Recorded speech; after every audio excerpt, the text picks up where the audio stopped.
Mabuhay Manila! This is Pope from ManilaShaker.com.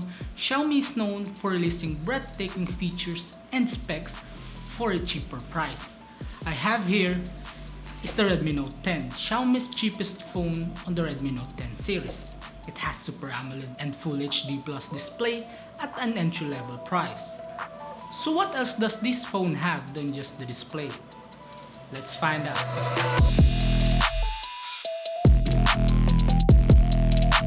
The back of the Redmi Note 10 has a premium look into it. It is built from a polycarbonate plastic that is gradient looking and has a glossy finish.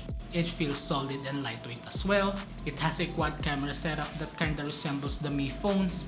It is USB Type-C and also comes with dual stereo speakers on top and at the bottom of the phone. The fingerprint scanner is side mounted, built into the power button. Now, moving to the front, it boasts a Super AMOLED Full HD Plus display, which is one of the game-changing features in an entry-level device. The colors are great, it looks punchy, the blacks are deep, and we know that it is power-saving. It also gives a brightness level of up to 1100 nits outdoors in auto mode. However, despite the AMOLED panel, the display is in contrast on the back is not that premium looking for me. It looks like the bezels are a bit large because of a smaller 6.4-inch screen. But if we're talking about sharpness, it has a high PPI density which makes the small screen and the Full HD Plus in overall gives compact and tactile sharpness to the viewing experience. It also has a hole cutout in the middle for housing the 13 megapixel front camera. And speaking of the camera, the Redmi Note 10 is equipped with 4 lenses. The 48 megapixel f1.8 main cam, 8 megapixel ultra wide, and 2 megapixel for both the depth and the macro sensors. Looking at the main cam, the results have a low exposure due to cloudy weather. The sample photos show true to life colors, deep blacks, and a lesser dynamic range. But once we turn on HDR, it adds softness to the photos and also balance the overall image while maintaining true to life colors and not exaggerating the color reproduction. Photos taken indoor are sharp and detailed. Its white balance is a bit inconsistent, but overall it outputs a well-balanced photo.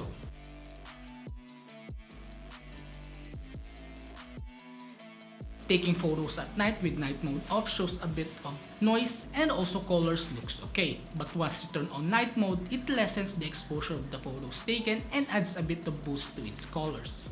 Now heading to its 8 megapixel ultra wide sensor, it shows the same results in terms of colors and other aspects. But there's a bit of noticeable softness in the edge of the photos, as is common with budget phone where wide cam lenses almost always have distortion on the edges. This one has little to none. Now for the macro, the colors are a bit washed out and it shows noticeable noises on the images. It is acceptable in this price range and at least we have a quad camera.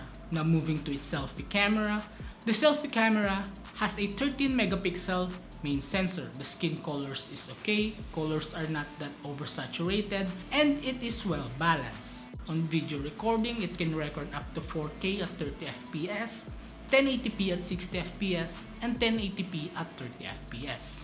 The camera features are also improved. It has a pro mode for each of the sensors we have. We can shoot pro mode on macro, ultra wide, and wide for both photos and videos. You also have an option to shoot RAW, and just like Xiaomi said on its global launch, it has a pro mode on its time lapse, which is kind of gimmicky. These camera results and outputs are okay, especially in this price range. It does have some ups and downs when it comes to other lenses, but overall you get what you paid for. Now, I know all of you are waiting for this. Let's talk about its performance and show some gaming results as well. Out of the box, the Redmi Note 10 runs on Android 11 and MIUI 12 on top. We all know that MIUI 12 has cool animations and interactive UI. It is equipped with a Snapdragon 678 powered by an 11nm process and Adreno 612 GPU. The review unit we have comes with 6GB of RAM and 128GB of storage. Now for the gaming, it comes with Xiaomi Game Turbo that optimizes and boosts your gaming experience. Now let's begin our gaming test. First, let's test it on Call of Duty. Call of Duty is on high graphics quality and high frame rates by default. The game runs smoothly with no lags in between games. It can go up from high graphics quality to max frame rates with no noticeable lags or frame drops. The Battle Royale mode performs the same way as the multiplayer mode. Now our next is PUBG Mobile. By default is set to HD graphics and high frame rates, but you can go ultra frame rates from both the smooth and balanced graphics quality. The game runs smoothly with a few frame drops but not that drastic. Now on to RTS games. Let's start with League of Legends Wild Rift. League of Legends Wild Rift by default is set to high definition graphics quality and 60 FPS turned off.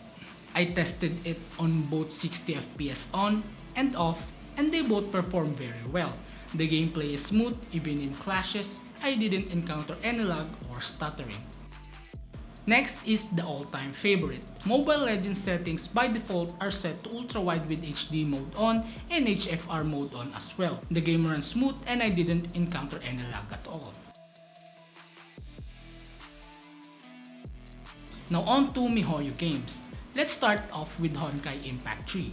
The settings by default are set to recommended settings, which are medium in video, 30 FPS in combat, and 60 FPS out of combat.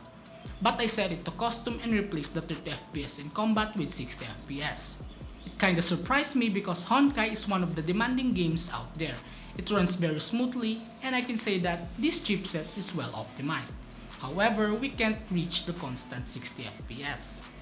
Next is Genshin Impact. It is playable in 30 FPS with the lowest quality and blooms turned off. You get lags and stutters when you pan the camera around, and also casting skills. It eats up almost all of its GPU performance. It is not stable, but if you really want to play the game, then this will do. But I can say that you might not enjoy it due to the poor graphics quality. So out of all the games we tested, Genshin Impact is the only game that we had problems with. Now of course, if you are a competitive or even a casual gamer, you don't want your phone running out of juice while you are in a clash or dropping some predator missiles in Nuketown. Well, at this entry-level price, Redmi Note 10 packs a 5000 mAh powered battery along with 33 watts fast charging. Overall, Xiaomi did a pretty good job to introduce a phone that could even outperform a mid-range device. And for the starting price of 8,490 pesos, I think that it is definitely an entry-level killer as of date. 33 watts fast charging, Full HD plus AMOLED display, and a mid-range chipset. You could never believe it is in its sub 10k price range. It still has some downsides though, like the display is smaller, the dual speakers are not quite powerful, and it feels cheap. But it is a personal preference, but still, I hope that this will be the start of the industry standard when it comes to entry-level devices. Just imagine if Xiaomi also included a 5G connectivity in this phone at this price range. So that is the Xiaomi Redmi Note 10. Comment down your thoughts about this device if it is really worthy of the nickname entry-level killer. So I hope you enjoy our video. Be sure to subscribe and hit the bell icon so you are updated with our future uploads. Don't forget to visit manilashakers.com for more tech news, reviews, and comparison of the latest devices. Again, this is Pope, and mabuhay Manila!